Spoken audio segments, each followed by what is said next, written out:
Hello, my name is Lois and welcome to today's video. I've decided that because 2025 is just around the corner, it would be a good idea to start planning what I'm going to be reading next year.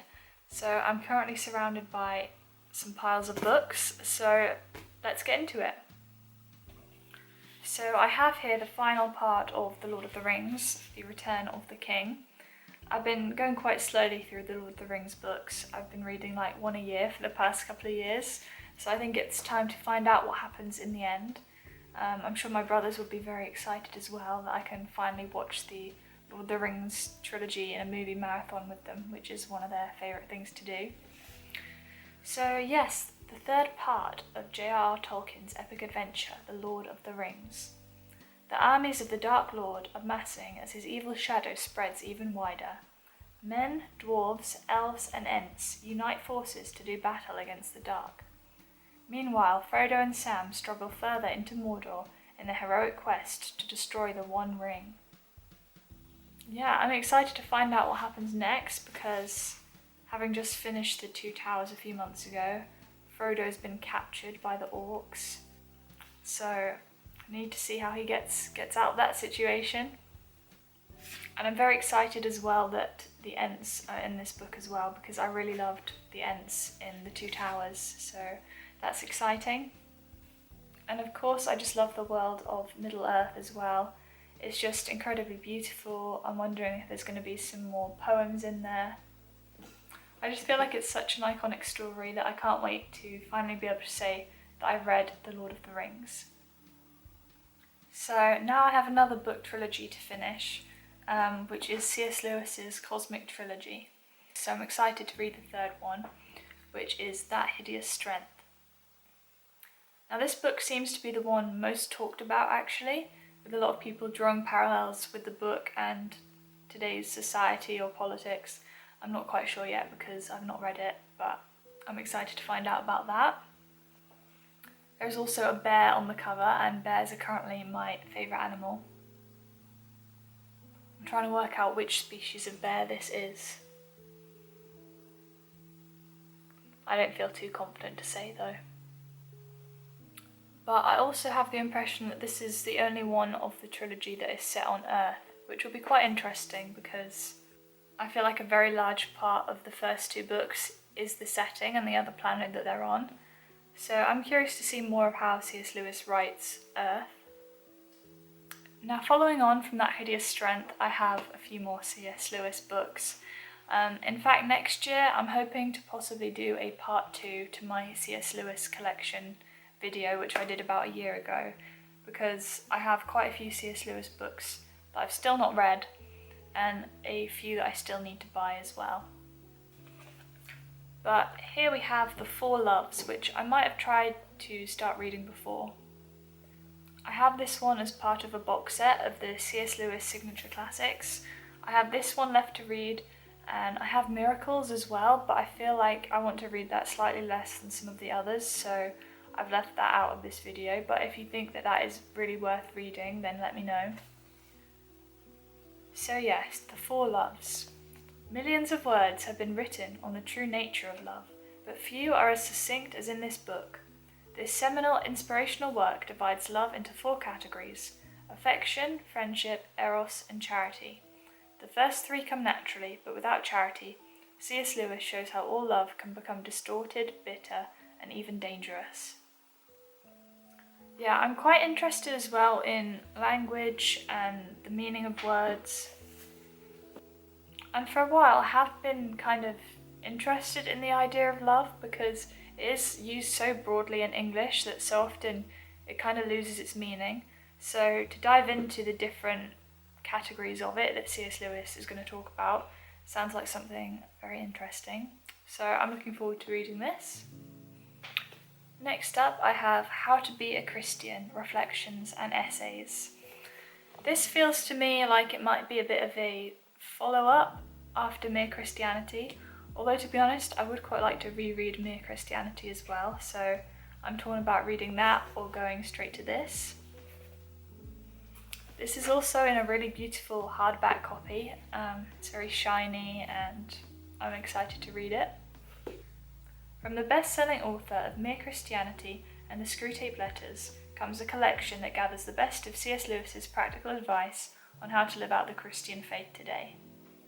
So for the last C.S. Lewis book in my pile of books, we have The Discarded Image.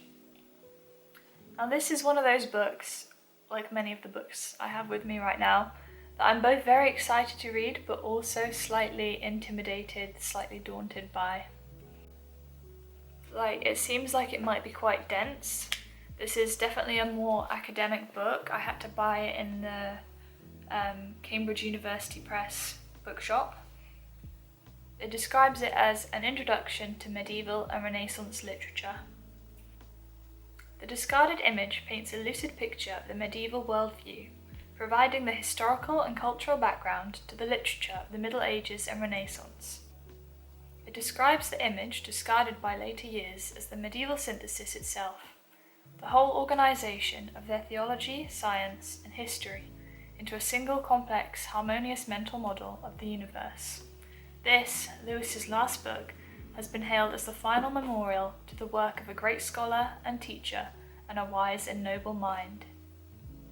I'm pretty sure this is on the Symbolic World reading list. I think that's where I first came across it. But I'm also going through a bit of a medieval phase at the moment, so I think it could be a great time to read it. I just have to get past any worries about it being too challenging. I'm very curious if any of you have read The Discarded Image. What did you think? How did you find it? Let me know, I'd really love to hear. Now, I do have a lot of books here, and I'm trying to work out how much is actually realistic for me to read next year. This year, I think I've only read maybe 15 books or so. I've definitely been in a bit of a reading slump this year. And I don't know, it's hard to see the end of that, so I'm hoping that I'm going to be able to read more. What I had been trying to do is read the number of books as there are in the year. So this year, I think that's probably out of the question now. But last year I read 23 books. So let's see if in 2025 I can read 2025 books. That is not going to happen. Let's see if next year I can read 25 books. I think it's definitely manageable if I have more of a plan and a little bit more discipline. So I will probably have a devotional book, which if we set that aside, that's 24 books left. That's just 2 a month. So if maybe I had an audiobook on the go and a physical book, then, that doesn't sound too bad. The only problem is that some of these books here are a bit on the chunkier side, so yeah, we're gonna have to see. Now next up I have 2 books that I'm not sure if I'll read both of them or just the one, but these are 2 of my Cranford collection books. I have Jane Austen's Sense and Sensibility and Emily Bronte's Wuthering Heights. So this year in 2024 I read Jane Eyre and I really enjoyed that. And so far I have found these books that I kind of expected to be very similar to still be reasonably different and not boring and repetitive like I might have anticipated. So Jane Austen I've read before. I've read Pride and Prejudice, but I've not read Emily Bronte. So maybe I should give Emily Bronte a read. But the impressions I have currently is that Wuthering Heights, it might be a little bit more darker and gothic, and Sense and Sensibility a bit more light-hearted. I'm not sure how accurate that is. I don't know. I'm pretty sure neither of these copies actually have a blurb on them. No, neither of these have a blurb, so I can't really confirm what they're about. But which one of these would you recommend that I read more? So now I have a book by an author who I've been reading quite a lot of recently. And that is Amy Jeffs. Now I've been reading her books for some reason in reverse order. I decided to read her book Saints in October, which is her most recent book. And then I read her middle book, and now hopefully this year I will finally get around to reading her first book, which is called Storyland, A New Mythology of Britain. And it was shortlisted for the Waterstones Book of the Year in 2021. I do remember I had seen it in a few bookshops and places, and I'd always been curious about it. So I'm happy that I have it, and I'm hopefully going to get around to reading it. Soaked in mist and old magic, Storyland is a new illustrated mythology of Britain, set in its wildest landscapes. It begins with the creation and Noah's flood, follows the footsteps of the earliest generation of giants, from an age where the children of Cain and the progeny of fallen angels walk the earth, to the founding of Britain, England, Wales and Scotland, the birth of Christ, the wars between Britons, Saxons and Vikings, and closes with the arrival of the Normans. These are retellings of medieval tales of legend, landscape, and the yearning to belong, inhabited with characters now half remembered, told with narrative flair, embellished in stunning artworks, and glossed with a rich and erudite commentary. We visit beautiful places that include prehistoric monuments like Stonehenge, mountains such as Snowdon, and rivers including the story-silted Thames, in a vivid collection of tales of a land steeped in myth. I really enjoy Amy Jeff's style of having illustration, a narrative, and then a commentary, kind of bringing a story all together in different ways. And I'm excited for this focus on Britain because I do think that our culture is kind of lacking unifying stories that bring us together. I think in many ways we've forgotten who we are and where we come from. So I'm excited to see what this book tells us about that. Okay, now I have a book that I've been meaning to read for a long time and I've been putting it off. And that is Crime and Punishment by Fyodor Dostoevsky. Now, I've not actually read any Dostoevsky yet. Maybe it's because he's so hyped up that I feel slightly intimidated. I did actually start reading Notes from the Underground, I think last year. I read maybe a chapter and then I didn't read any more. So yeah, I have Crime and Punishment. I also have The Brothers Karamazov and, as I said, Notes from the Underground. If you think Crime and Punishment is not the one to start with and that I should start with one of the others, let me know. I do think Crime and Punishment will just be a good book to dive into. I have some ideas about the plot already because it's so famous, but I'm just excited to read it for myself and enjoy it for the first time. Dostoevsky's drama of sin, guilt and redemption transmutes the sordid story of an old woman's murder by a desperate student into the 19th century's profoundest and most compelling philosophical novel. Grim in theme and setting, the book nevertheless seduces its combination of superbly drawn characters, narrative brilliance, and manic comedy. I really love this copy. I've got two. Was it last year I got it for my birthday? And I don't know, I've been looking at different copies and covers online, and I just like this one the most because it is a little bit serious looking and I feel like it gives the vibe of the book. Now I have a book that I've been trying to read for a really long time and I've been putting it off, so let's see if 2025 will be the year that I finally read Dominion by Tom Holland.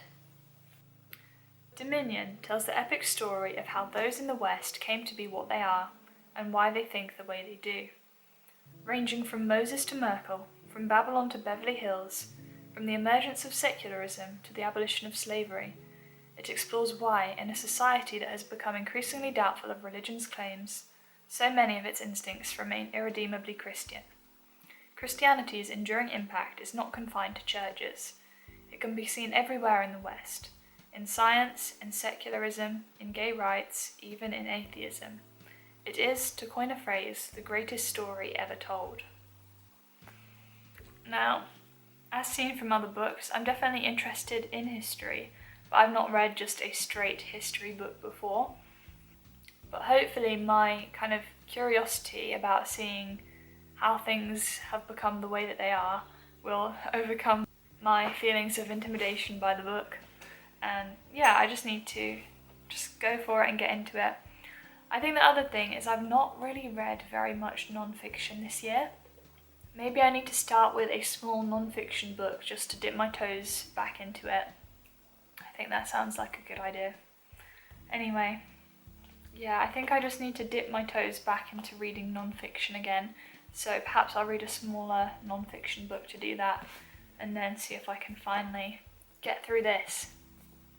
Okay, I have a few books left. I feel like those ones were like my really desperate to read. I feel like these ones are more now kind of bonus books that we'll see if I read or not. Anyway, here we have The Unseen Realm by Michael Heiser, recovering the supernatural worldview of the Bible. I've heard this book mentioned in a few places online, so I just decided it was finally time to get round to buying it and hopefully reading it. Now, flicking through it, the kind of format reminds me a lot of The Language of Creation by Matthew Peugeot. I think because it has, I don't know, I can't quite describe it, just the same kind of style. I think I even saw a couple of diagrams in here. But on the whole, I don't know too much about it, so I don't know, sometimes it's nice to go into a book with not too many ideas in your head beforehand. An unfiltered look at what the Bible really says about the unseen world. In The Unseen Realm, Dr. Michael Heiser examines the ancient context of Scripture, explaining how its supernatural worldview can help us grow in our understanding of God. He illuminates intriguing and amazing passages of the Bible that have been hiding in plain sight. You'll find yourself engaged in an enthusiastic pursuit of the truth, resulting in a new appreciation for God's Word. Why wasn't Eve surprised when the serpent spoke to her? How did the descendants of the Nephilim survive the flood? Why did Jacob fuse Yahweh and his angel together in his prayer? And who are the assembly of divine beings that God presides over? After reading this book, you may never read your Bible the same way again. I'm definitely becoming more interested in leaning into the strange bits of Christianity and the Bible, bits that people don't really understand, and that sometimes, especially in the West, where there's still some kind of materialism floating around in the church, and to be honest, in my own mind and heart as well, I think this will be really interesting and exciting to kind of get out of the mind space of being a 21st century middle-class girl in England and into the scriptural supernatural worldview. So here I have the religions book, which is part of the DK Big Ideas series, and I just want to get around to having a flick through this, learning a little bit more about other religions, because I don't know too much. I know a few things about some of the other major religions. I was learning a bit more about some Jewish traditions earlier this year, and that was really interesting. So yeah, I'm excited to have a flick through this. I need to get back into that kind of place that I used to be as a child, where you just sit in a room flicking through a non-fiction book and learning about stuff. I used to love doing that with like encyclopedias and things, and now, because of smartphones, it doesn't happen so much.